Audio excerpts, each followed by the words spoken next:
most in the state of Texas.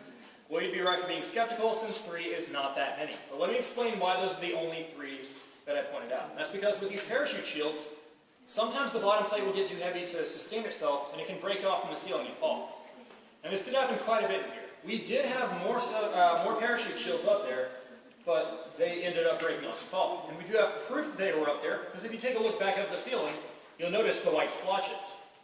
Those white splotches are the top plates that were left behind by the bottom plates breaking off.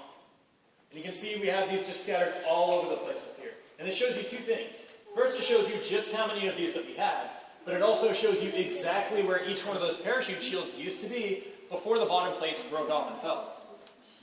Now, if you're worried about the other 3 parachute shields we have possibly falling and hitting us, you do not need to worry. Because if you look at where our paths go, they do not go anywhere near where the parachute shields could fall. So you are going to be safe from those. And in the time we've had these caverns discovered, those were the only 3 parachute shields that were still up there.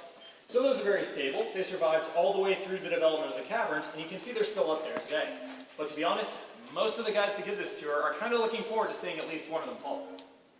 Now we are going to start making our way down to the next stop in just a moment, and we're going to be stopping next to the 4th well shaft. So you will get a much better view of that once we get down there.